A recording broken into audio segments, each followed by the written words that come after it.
Round one, fight. According to a UN rapporteur, according to the US State Department, according to Amnesty International, according to Human Rights Watch, according to plenty of journalists, and many others are believed to have detained maybe 1 million people or more, mainly from the Uyghur Muslim ethnic minority, in re-education camps. 1 million people, Charles. Okay. 1 million. Okay. It's certainly not grabbing headlines in China.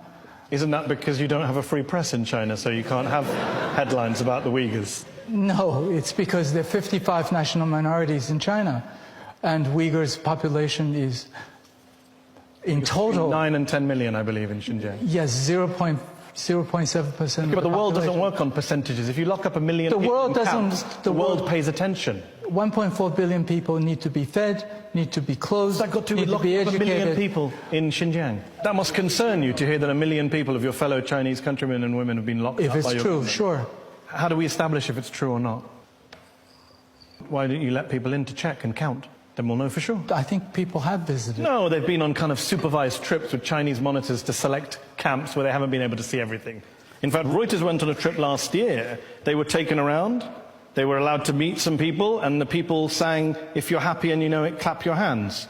And Chinese government monitors stood in the room the whole time, and no one was allowed to speak to anyone independently. well, you know, Charles, that there are people who've been in those camps, who have come out of those camps, are now refugees in the US, in Kazakhstan, and they have testified to hooding, shackling, torture, sleep deprivation, sexual humiliation, starvation. This is what's coming out from people who've been in those camps in Xinjiang. If it's true, then they're certainly very bad.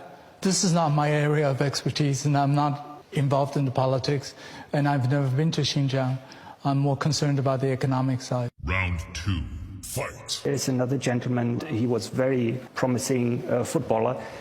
Because he traveled abroad, he was deemed a potential terrorist. He's in a camp. He's not a terrorist. And the last but not least, and it's really important, the peace activist Ilham Tohti, very widely respected individual, he has always advocated that the predominantly Han Chinese should get along with the Uyghurs and vice versa. He was locked up for life for this kind of moderate advocacy on behalf of its own people.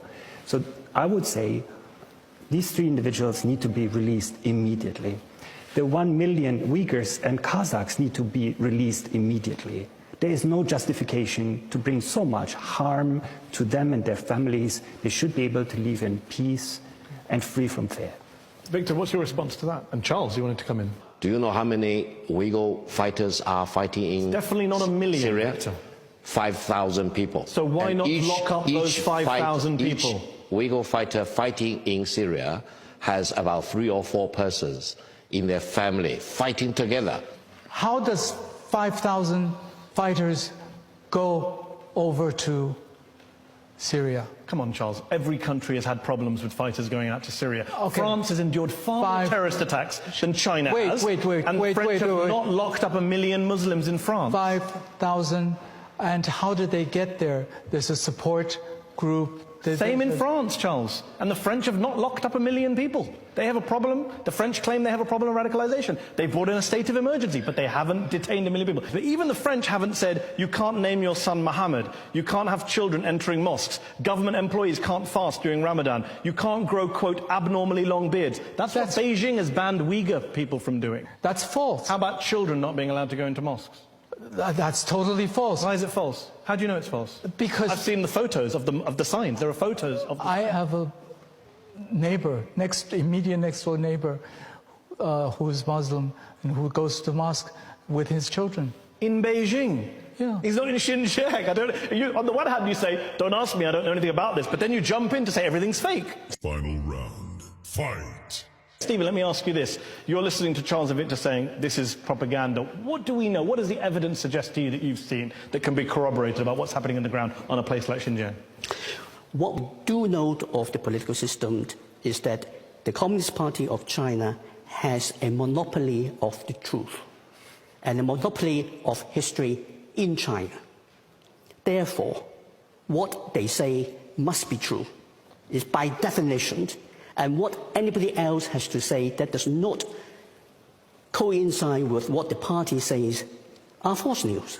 That is what we are dealing with. When we are talking about 1/10 of an identifiable minority in the home country being identified and put in camps. How would our friends here feel if 1/10 of the native population of Shanghai or Beijing are living in camps? Charles, do you want to answer that? I've never thought about that question. Okay, but he's just posed it.